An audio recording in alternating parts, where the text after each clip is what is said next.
Bom dia, igreja! Paz do Senhor! Leitura bíblica de hoje para darmos continuidade à nossa série de devocionais falando de quem é Jesus. Nós vamos embarcar na pessoa de Jesus no segundo episódio e o Deus que se fez carne e habitou entre nós. Nesse estudo, nós vamos focar na autoridade e divindade de Jesus através de seus milagres e ensinos. Veremos como ele revelou a sua glória, seu domínio sobre a natureza, sua vitória sobre a morte e o seu poder para perdoar pecados. Jesus foi um cara extraordinário e fenomenal. Agiu de forma correta com todos, sem deixar a peteca cair de forma nenhuma. Quando os fariseus e mestres da lei vinham para perturbar ele, tirar ele do juízo, da santidade dele, acho que Jesus devia olhar assim, ó,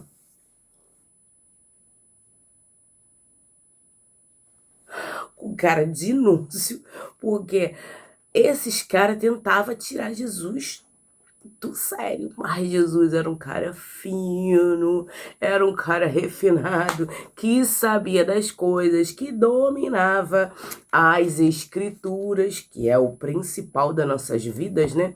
Sabermos entender as escrituras para quando vierem nos contestar, nós darmos crédito da nossa fé. Mostrar para as pessoas aqui, ó, aqui tem café no bule, aqui a história é diferente, aqui, ó, nós é de Deus, nós não é da oposição não, nós é de Deus, e é isso. E Jesus, ele era mestre nisso. Mas vamos para o nosso segundo dia falar de Jesus sobre milagres e a manifestação do seu poder. Jesus, ele usa milagres não para dar um show, mas para revelar quem ele é, revelar o seu poder. João capítulo 2, versículo 11. Este foi o primeiro dos sinais de Jesus, realizado em Caná da Galileia. Exibiu assim a sua glória e os seus discípulos creram. João capítulo 2 apresenta o início do ministério público de Jesus, com o milagre da transformação da água em vinho nas bodas de Canaã e a purificação do templo em Jerusalém. O capítulo estabelece que Jesus veio para substituir as antigas formas de rituais por uma nova alegria e vida. Ou seja, anteriormente, nos capítulos anteriores das Escrituras Sagradas, antes de Jesus, precisávamos fazer sacrifícios de animais para o perdão dos nossos pecados. Sendo que Deus estava vendo que o negócio estava estranho aqui para baixo, que o povo estava fazendo as coisas erradas, o povo não estava fazendo as coisas certinho como deveria ser feito. E aí Deus falou assim, não tá muito bom não, pera aí que eu vou mandar meu filho aí rapidinho para vocês melhorarem a vida de vocês. Então Deus manda Jesus para encerrar com esse negócio aí de matar animal em prol dos pecados, ao qual as pessoas não estavam se arrependendo, estavam fazendo de qualquer jeito. Então, tá bom, vou mandar o sacrifício perfeito aí para baixo, para ver como é que vai ser a situação de vocês. Mas aqui Jesus, ele mostra o seu poder numa simples transformação de água em vinho. Para a gente parece simples, mas é algo muito e extremamente complexo.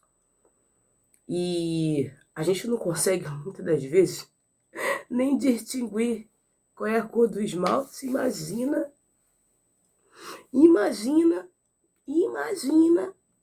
transformar algo da água para o vinho. João usa a palavra sinais, semion, propositalmente. O milagre não foi apenas um ato de bondade, mas um ponteiro que apontava para a identidade divina de Jesus. Exibiu a sua glória. Indica que a natureza oculta de Deus estava começando a brilhar através da humanidade de Cristo. através da pessoa de Cristo. Jesus se importa com as crises do nosso cotidiano, como a falta de vinho em uma festa. Ele pode transformar o que é comum em insosso, em algo extraordinário. Convide-o para os seus momentos de celebração e dificuldade. Vou trazer aqui você bem pertinho para mim, porque a gente gosta de um papo reto, assim, ó, bem pertinho. Meu irmão, minha irmã, tá passando dificuldade, tá na alegria. Convide Jesus Cristo para estar com você, para cear com você, para viver com você. Convide Jesus para fazer parte da sua vida e para ser essa parte principal. Porque quando você coloca Jesus para ser a parte principal da sua vida, ele entra com provisão e providência. Eita, Jesus! Jesus é maravilhoso. Aqui na festa era um momento de celebração. Para muitos não contava como um local de milagres, mas aconteceu. O milagre da sua vida, ele vai acontecer. Ele vai acontecer quando você depositar de fato em quem realmente pode resolver, em quem realmente pode transformar a sua vida, da água para o vinho. É esse Jesus. E eu acredito nele de forma surreal. Se eu não acreditasse, eu não estaria nem aqui colocando minha cara na rede para poder falar desse Jesus, desse Cristo que entrou na minha vida, modificou muitas coisas e hoje habita em mim. E eu sou grata pela habitação de Cristo Jesus. Marcos 4:41. Eles estavam apavorados e perguntavam uns aos outros: quem é este que até o vento e o mar lhe obedecem? O capítulo 4 de Marcos é focado em parábolas sobre o reino de Deus, como a do semeador, e termina com a demonstração prática do poder desse reino, quando Jesus acalma uma tempestade violenta no mar da Galileia. A pergunta dos discípulos revela o espanto diante da soberania de Jesus sobre o cosmos, a criação. No pensamento judaico, apenas Deus, Yahvé, tinha poder para subjugar o mar. Em Salmos 107:29, ao ordenar ao vento e ao mar, Jesus estava agindo com as prerrogativas do próprio Deus, do próprio Criador. Ele é Deus. Cristo Jesus é Deus. E se ele é Deus, ele tem o poder para tudo. Até mesmo para acalmar aquelas tempestades dentro da gente. Porque as tempestades, elas não vêm só de fora. Às vezes tem aquelas tempestades aqui dentro, ou aqui dentro, que a gente não consegue modificar. E só Jesus consegue retirar. Estou falando porque eu já tive essas tempestades. E de vez em quando elas vêm ainda tentando me afogar. Mas é aquilo. Eu rapidinho boto minha cabeça em ordem e falo, porra por fora. Aqui o ambiente, aqui o terreno é de Jesus. Não é teu, não. Não vem, não. Não vem me pentelhar, não. Aqui, não. Aqui tu não tem vez. Porra pano fora. Eu acho dessa forma. Quando as tempestades da vida, ou seja, crises financeiras, emocionais ou de saúde, parecerem prestes a afundar o seu barco, lembre-se de que a voz de Jesus ainda tem autoridade absoluta sobre o caos. O medo diminui quando reconhecemos a grandeza de quem está no barco conosco. Olha, esse devocional aqui, ele está sendo completamente para mim. Porque muitas das vezes eu fico assim, será que eu vou conseguir? Será que vai dar certo? Será que vai? Será? Eu tenho que entender que eu tenho Jesus no meu barco. E se eu tenho Jesus no meu barco, não tem nada, nem ninguém, nem alguma coisa que possa retirar o propósito de Deus da minha vida. E essa certeza é o que vai me levar adiante. Eu posso estar passando por problemas, eu posso estar passando por dificuldade, eu posso estar passando por medo, por dívidas, por crises emocionais, eu posso. Mas o que diferencia é quem está comigo, que é Cristo Jesus. E eu tenho que entender isso, que Ele está comigo, que Ele habita em mim e que não importa o que vai acontecer daqui para frente. O que importa é que Jesus está no meu barco. E se Jesus está no meu barco, eu vou vencer. Depositar crédito a quem precisa de mim, a quem merece crédito, que é Ele, Cristo Jesus. Eu sou fraca, corruptível, insossa, mas Jesus não. Jesus é completo, Jesus é perfeito, Jesus é maravilhoso. E quando eu entendo isso, caraca, se torna completamente diferente. João capítulo 11, versículo 25. Disse-lhe Jesus: eu sou a ressurreição e a vida. Aquele que crê em mim, ainda que morra, viverá. João 11 narra o episódio da morte e ressurreição de Lázaro. É um dos relatos mais emocionantes, mostrando a humanidade de Jesus, que ele chorou, e sua autoridade suprema sobre a morte, o último inimigo humano.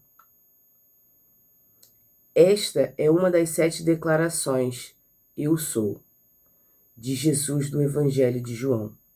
Ele não diz apenas que pode ressuscitar alguém, mas que ele é a própria essência da vida. A morte física, para quem crê, torna-se apenas uma passagem, pois a vida que Jesus dá é eterna e indestrutível. A aplicação cristã não é uma ideia abstrata, é uma pessoa diante do luto ou do fim de ciclos. A promessa de Jesus nos dá coragem. A morte não tem a última palavra sobre aqueles que estão em Cristo. Não é o resultado da prova, não é o não que você recebe, não é o ser mandado embora que vai te abalar. Nada pode te abalar, porque você tem Cristo Jesus. Tudo isso é sombra do que Jesus tem para a sua vida. Pense, ciclos precisam ser encerrados para que novos ciclos possam ser abertos, para que novas chances possam ser abertas. Então, parece muito difícil olhar e ver um diagnóstico, olhar e ver um não, olhar e receber um hoje não. Parece muito difícil. Mas é o tempo que Deus tem para te moldar e para te preparar. Eu posso dizer isso pela minha vida. Recebi muitos nãos. E os nãos que eu recebi me tornaram capaz para a minha mudança. E para o meu aprendizado. Não foi fácil receber não. Não foi fácil dizer hoje não. Não foi fácil receber não é dessa vez. Mas Deus tem planos. E os planos de Deus, muitas das vezes, fogem da nossa concepção humana, da nossa compreensão. Mas Deus sabe exatamente o momento certo de te entregar a bênção e aonde te entregar a bênção. Então, não se abata por diagnóstico, por lutas, por nãos. Mantenha-se firme, porque o Senhor, Ele tem planos para a sua vida, assim como tem para a minha, e assim sucessivamente. Se eu fosse dizer os nãos que eu recebi aqui, e a gente vai ficar aqui o dia inteiro. Vou ficar aqui, o dia inteiro gravando e falando. Vou ter que abrir uma live, porque não vai ter memória suficiente no meu telefone. para eu poder fazer essa gravação. Mas o que eu quero dizer hoje é: mantenha-se firme, dando crédito a quem precisa, quem merece crédito, que é Cristo Jesus. Não se deixe abater pelas tempestades, pela falta de recursos, por qualquer outra coisa que venha a tentar te tirar e te desviar do propósito de Deus.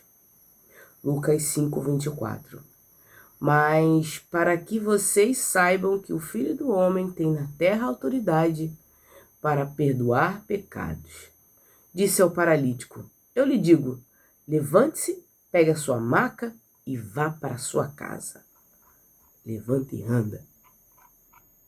Jesus é extraordinário.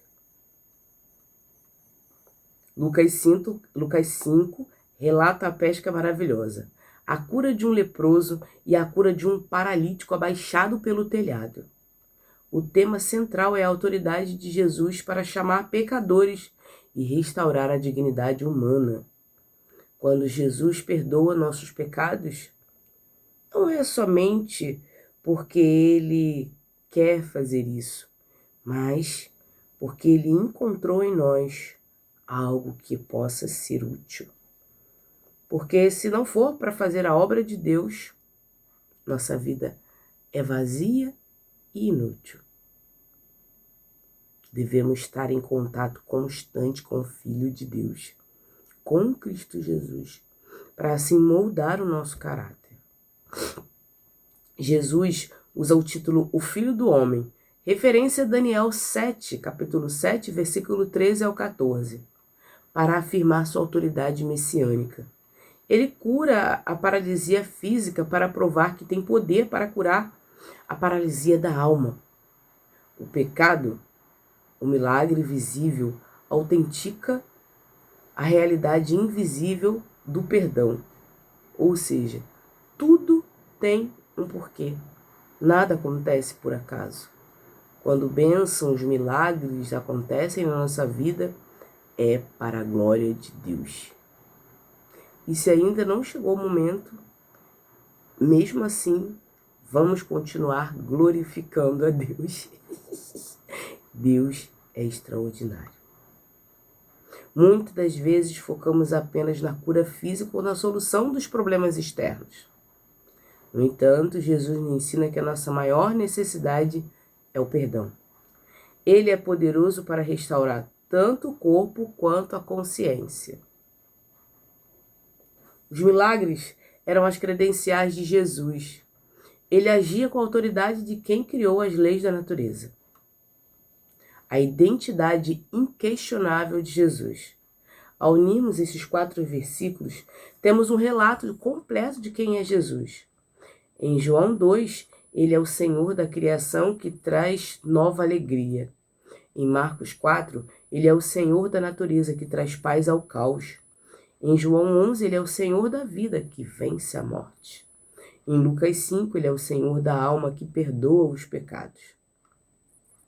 Reconhecer quem é Jesus muda a forma como enfrentamos a realidade. Se ele tem autoridade sobre a matéria, sobre o clima, sobre a vida e sobre o pecado, não há área da nossa existência que esteja fora do seu cuidado. Acrescentar esses ensinos à vida significa trocar a ansiedade pela confiança, o medo pela certeza, a culpa pela liberdade do perdão. Quando reconhecemos que Cristo Jesus habita em nós e cuida de nós, nós entendemos que todas as coisas cooperam para o bem daqueles que amam a Deus. Amém? Vamos orar? Paizinho amado e querido Deus, graças te damos por mais um dia que se chama hoje, Senhor.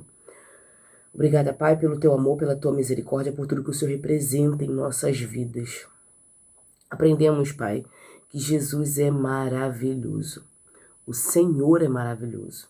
O Senhor se fez homem, desceu entre nós para experimentar e ver tudo que a gente passa. E nos mostrou que é possível, sim, enfrentarmos tudo na tua presença.